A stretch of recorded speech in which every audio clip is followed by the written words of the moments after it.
Voilà les amis, j'espère que vous allez bien. On se retrouve pour une petite pause tirage entre deux rendez-vous. Je me suis fait un petit café pour partager ce moment ensemble. On va faire ça un petit peu rapide parce que j'enchaîne derrière. Mais j'avais quand même envie d'aller voir ce qui se passe un peu là pour cette semaine, décortiquer un peu les situations. Ok, j'ai la carte de la lettre ici. On nous parle de communication écrite notamment. Donc des détails écrits, ça peut être une lettre manuscrite, on peut parler d'un email, d'un texto, enfin bref, vous aurez compris. Ensuite, j'ai la carte du renard de la maison et du serpent. Le renard évoque l'ambition, tu vois, le fait de grandir, le fait d'évoluer. La carte de la maison, on revient sur le plan du foyer, donc dans son domicile, dans sa safe place. Et la carte du serpent nous annonce un petit peu un changement de peau. Alors, il y a le côté quand même un peu vicieux du truc, on est bien d'accord. Mais c'est pour un meilleur ancrage. En tout cas, c'est quelque chose qui arrive à toi sans que tu aies besoin de quoi que ce soit en fait. C'est pour ça qu'il y a le côté un peu vicieux. On parle ici avec les nuages que ça soit flou. En fait, tu te rends pas compte de certaines choses, les choses arrivent à toi, tu comprends pas comment, tu sais pas comment. Quoi qu'il en soit, c'est de l'ancrage, c'est pour que toi tu t'installes et tu t'y sentes bien. Avec la carte de la tour, tu vois, on nous parle de prise de recul sur la situation. Il y a eu un effondrement, il y a quelque chose qui s'est écroulé, il y a quelque chose qui s'est effondré, il y a une situation qui s'est effondrée, notamment concernant le plan de l'habitation, le plan du foyer. Ok, avec la carte du couffin, du cercueil, je vais y arriver, on te parle de sceller, clore quelque chose, terminer, c'est la fin, c'est la coupure, c'est la cassure, c'est la rupture, c'est quelque chose qui se stoppe concernant l'habitation. En tout cas, toi, tu es parti sur une autre démarche. Il y a peut-être ce côté un peu vicieux dans le sens où finalement, tu as obtenu ce que tu voulais, peut-être pas exactement de la manière dont tu te l'étais projeté. Quoi qu'il en soit, tu as obtenu quelque chose que tu as manifesté. Tu vois ce que je veux dire? C'est quelque chose qui était important pour toi, en lequel tu avais confiance et croyance.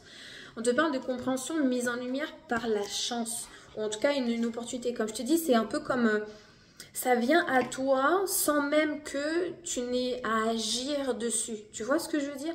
Alors là, c'est pour quelque chose de positif et des fois, c'est aussi en négatif.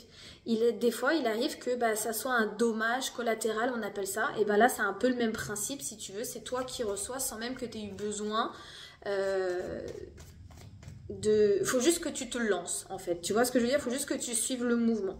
On te parle d'honnêteté et sincérité, c'est quelque chose qui est fait de manière, tu vois, j'ai la carte du repos avec du recul, c'est-à-dire que tu n'as pas de contrôle sur la situation, ça ne dépend pas de toi, tu vois ce que je veux dire? Ok. J'ai la carte de la séduction, bâtir et construire, sexualité et désir. Pour trouver la paix. En gros, maintenant, tu as envie, tu sais qu'il y a ce truc-là qui arrive à toi, tu as confiance, tu te laisses porter vis-à-vis de ça et tu t'adaptes à la situation. Tu trouves toi un équilibre à chaque fois qu'il y a une petite évolution. Et en fait, c'est comme si maintenant, tu voulais t'orienter dans une direction qui va aller légèrement plus vers tes désirs, tes vrais désirs, ce que tu veux vraiment et sincèrement. Et donc, du coup, tu vas adopter fatalement une autre attitude en fonction de ce que tu ressens et de ce que tu veux, bien sûr. On parle là de lien karmique, on a travaillé carrière, donc élévation, on revient avec la carte du renard et le repos. Tu vois, tu n'as plus envie, pensée et visualisation, tu n'as plus envie, si tu veux, de te brouiller la tête avec des pensées, notamment concernant les comportements des gens. Tu préfères prendre du recul sur la situation, te focaliser sur toi et continuer ton ascension en fait pour pouvoir aller vers tes désirs. Tu t'arrêtes plus à observer les dramas des uns et des autres, t'as plus envie en fait, ça t'intéresse plus. Et tu continues en fait, tu laisses. Et au début, tu prenais le temps de chercher à comprendre ce qui se passait, t'as essayé d'aider, machin, fini, c'est bon. Chacun. De toute façon, t'as beau donner toi, ta vision des choses, tant que la personne, ça ne le met pas en doute sa perception, ça changera absolument rien. Tu vois, tu peux toujours partager, la personne elle en fait ce qu'elle voudra. Si elle a envie que tu l'accompagnes, et avec plaisir. Si elle veut pas, faut la laisser en fait. Tu vois, on parle de décision et choix, c'est toi qui décides les combats que tu veux mener, c'est toi qui décides en fait ce qui a de l'importance pour toi. Clairvoyance et vérité, c'est vraiment, tu vois, cette honnêteté sincère de toi-même.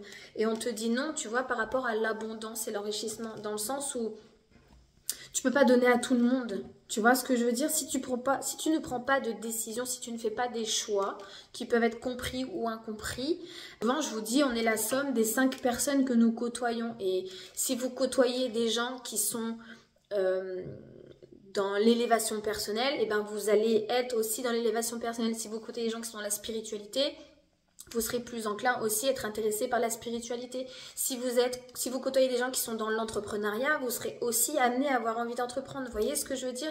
On côtoie des gens pour qui on a de l'admiration, pour qui ouais, il y a cette notion de on a soif d'apprendre d'eux en fait. Et on côtoie aussi des gens par naissance, donc notre famille, nos amis proches, etc. Mais on a le choix aussi d'alimenter ces échanges-là plus ou moins intensément. Vous voyez ce que je veux dire?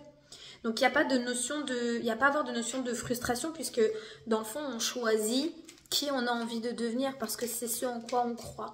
Et si vous trouvez que votre situation, elle est insatisfaisante à l'heure actuelle, il faut peut-être déjà changer les sujets qui vous intéressent potentiellement pour aller vous intéresser vers des sujets qui collent davantage à la personne que vous aimeriez devenir. Vous voyez ce que je veux dire ? Ok, on va aller voir un petit peu plus ici, si on peut nous donner des détails. Alors, on a la personne de bons conseils ici par rapport à des projets. Ouais, entourez-vous, c'est ça, de personnes. On parle ici de gens qui potentiellement peuvent devenir des mentors, vous voyez. Entourez-vous de ces personnes-là, de ce qu'ils ont fait dans leur vie. Si vous trouvez ça inspirant, si ce qu'ils vous proposent aujourd'hui, bah, c'est quelque chose qui résonne avec vous, tentez le coup, allez vous instruire, allez vous enrichir, allez prendre ne serait-ce que de l'information. On parle de personnes fiables ici, de personnes ambitieuses, par rapport à un domaine qui potentiellement peut être étranger ou nouveau. Ou alors, vous n'avez pas dans votre entourage des gens qui sont dans cette dynamique. Donc, dans ces cas-là, si vous ne pouvez pas trouver dans votre cercle proche, allez chercher des informations ailleurs. Allez vous renseigner, allez vous instruire en fait de choses dont vous avez besoin pour aller vers vos projets. On parle de satisfaction. En plus, vous allez y trouver de la satisfaction. Ça va faire tilt. Vous voyez, laissez-vous porter par les informations qui arrivent à vous aussi également. On parle d'angoisse quand même un petit peu, de découragement par rapport au fait d'être serein à un moment donné. Ok. Parce que vous, en fait, vous engagez des choses de manière sincère et ça vous perturbe de pas être... ça vous perturbe que les gens ne soient pas comme vous, en fait. Pourquoi ? Pourquoi ? Alors, c'est par rapport à des croyances. Je vois avec l'as d'épée, il y avait ça en dos de deck ici. Ok, c'est par rapport aux croyances. Oh. C'est par rapport aux croyances que vous ne communiquez peut-être pas, mais c'est ce qui vous pousse en fait à quitter des situations où vous êtes insatisfait émotionnellement parlant. Et ça, c'est un truc qui se ressent, ça s'explique pas. Avec la grande prêtresse, tu vois, c'est ce personnage qui est aligné. À un moment donné, c'est plus fort que vous, c'est comme ça.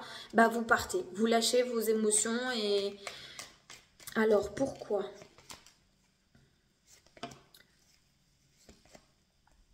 Ok. En fait, c'est comme si vous étiez toujours guidé ou amené à rencontrer des personnes qui ne pouvaient pas vous apporter un soutien nécessaire à cause de croyances limitantes.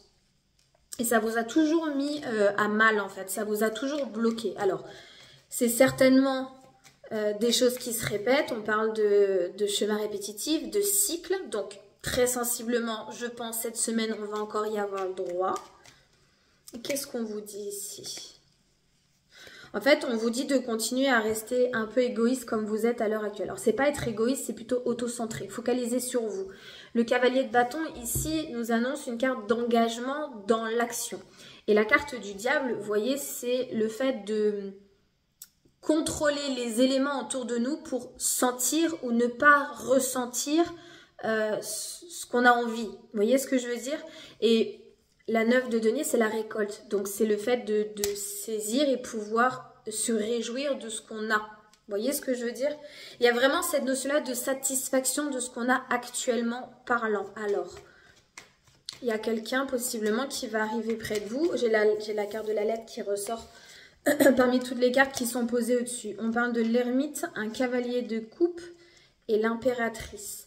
Vous, en fait, vous êtes un petit peu isolé. Et vous vous êtes auto-satisfaite d'une certaine manière, vous vous êtes rassuré, vous vous êtes câliné, vous vous êtes cajolé à cause d'une personne qui a été égoïste, qui a été égocentrique qui n'a pas répondu peut-être de vous. C'est possible. Ouais, il y a une prise de décision avec une insatisfaction et ça vous a mis mal. Ok.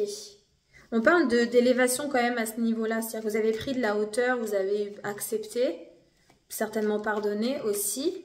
Puisqu'il y a la carte de quitter les émotions, donc c'est le fait de laisser partir finalement.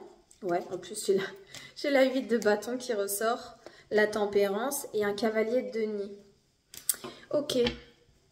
En fait, vous avez été blessé et pour vous, il y a un truc qui s'est cassé en fait. Ok. Est-ce qu'on parle de quelque chose de récent? Oh. C'est pas récent, ça fait longtemps en fait que vous traînez ce truc-là. Ouais, ok. Il y a une notion en fait, c'est votre impatience dans les relations, dans le fait de se lancer la balle en fait. Quand il y a une relation, vous aimez bien que ça soit un jeu équilibré et juste où c'est donnant-donnant. Et en fait, quand vous rencontrez des obstacles, vous avez peut-être facilement tendance à vous dire allez c'est bon, si pour que ça soit toujours comme ça, moi j'en veux pas, allez tac, on règle ça et salut ciao, on se connaît plus. Ouais, c'est un peu dans cette dynamique-là. Seulement, il y a quand même cette notion d'avoir pris de la hauteur, donc d'avoir retenu une forme de leçon, ok? Parce qu'il y a les souvenirs ici, il y a la nostalgie, en vous disant, tiens, si j'avais agi peut-être de cette manière-là, avec les compréhensions que j'ai aujourd'hui, j'aurais pas refait cette erreur-là. Et c'est comme si vous aviez peur de reproduire encore incessamment le même schéma, sauf que au fur et à mesure, vous avez une connaissance nouvelle, à condition que vous fassiez le travail en amont, de vous remettre en question aussi, de chercher à comprendre le pourquoi du comment. Quand il n'y a pas cette remise en question, on n'a pas forcément de compréhension. On accepte et puis voilà, tac, on passe à autre chose. Mais on n'évolue pas non plus. On avance, on va vite, on va loin, on va tout droit, il n'y a pas de souci. Mais du coup, on ne comprend pas l'intérêt de faire ça. Vous voyez ce que je veux dire? Il y a une notion ici d'enrichissement quand même au niveau de ces valeurs. Communiquez en fait vos valeurs en fonction des réactions que vous pouvez avoir et du temps que vous prenez à analyser la situation et à vous en remettre. Ouais, il y a des personnes qui ont été vraiment beaucoup découragées, anxieux, etc. parce que leur vision des choses... pensaient que leur vision des choses était erronée. Alors en fait, c'est pas que c'était erroné, c'est que c'est quelque chose qui se ressent. Vous voyez ce que je veux dire? Même si vous expliquez les situations à quelqu'un, comme il n'y a pas la profondeur du sentiment qui va avec, ça a beaucoup moins d'impact. C'est comme quand on raconte une situation qui s'est produite dans la journée où vous avez éclaté de rire, quand vous racontez, c'est pas drôle. Tu vois, ce truc-là, c'est ça, clairement. C'est un truc qui se ressent, c'est un truc qui se vit. Moi, ce que j'aimerais bien savoir, par contre, si ça concerne une nouvelle personne ou si ça concerne une ancienne personne, quand même. Ça concerne quoi? Ah, ça peut concerner le travail. Ça peut concerner... Alors, attends. La 8 de denier représente le fruit du travail. La 5 d'épée, c'est le fait d'avoir quand même un peu de la mélancolie par rapport à des décisions qu'on a prises. On ne les a pas forcément faites de gaieté de cœur, mais c'était des décisions importantes. Et là, ici, avec la 3 de coupe, on parle de réconciliation, on parle de festivité, on parle du côté social. Il y a le cadeau et la surprise. Donc, il y a un événement inattendu, en fait, autour du social, en tout cas autour de ce que vous êtes en train de créer dans votre environnement social. Ok, pour moi, il y a la carte des souvenirs d'un bonheur avec justement cette personne-là. Pour moi, c'est quelqu'un que vous connaissez. D'accord? J'ai la reine de coupe ici, donc on parle bien de la femme du foyer, on parle de la femme aimante qui chérit, qui prend soin, qui cajole, etc. La 6 de coupe, pour moi, c'est la transmission des émotions. C'est aussi la carte du passé. C'est comment vous avez été éduqué, les émotions qui vous ont construit. Ici, on a la 10 de coupe, donc on parle du bonheur émotionnel, de l'abondance émotionnelle avec un roi de denier. Quelqu'un qui s'est focalisé sur sa propre richesse personnelle, mais essentiellement sur le plan matériel, financier ou autour des valeurs de principe. Alors que vous étiez... et peut-être même totalement dans l'émotionnel, en fait, sans logique, sans le cœur a ses raisons que la raison ignore, j'ai envie, j'aime, j'y vais. Tu vois le délire? Ok, on dit que vous avez compris quelque chose là-dessus, qu'en fait, ce n'était réel que parce que vous y croyez. Il y a cette notion ici de valeur, enrichissement par la valeur, et le magicien, c'est le fait d'être un petit peu ébloui par le côté bling bling de l'histoire, le côté brillant de cette relation, alors qu'en fait ça demandait énormément de bataille, de sacrifice. Et vous avez pris une décision, vous avez tranché. J'aimerais bien avoir des détails un petit peu plus prononcés, moi je veux savoir qui c'est en fait.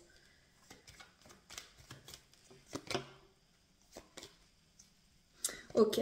On dit pas à pas, tu vois, quand même, tu as compris que c'était un fardeau et donc du coup, tu as pris de la hauteur sur ça, sur cette situation. On dit que tu as trouvé de l'équilibre là-dedans. Je pense qu'on n'aura pas les réponses aujourd'hui, donc je vous invite à aller retrouver ce tirage-là tout au long de la semaine. Comme ça, je viendrai agrémenter davantage de détails pour qu'on sache finalement qui est cette personne cette semaine qui vient nous perturber. J'espère que ce tirage pourra vous aider. Je vous fais des gros bisous et je vous dis donc à demain.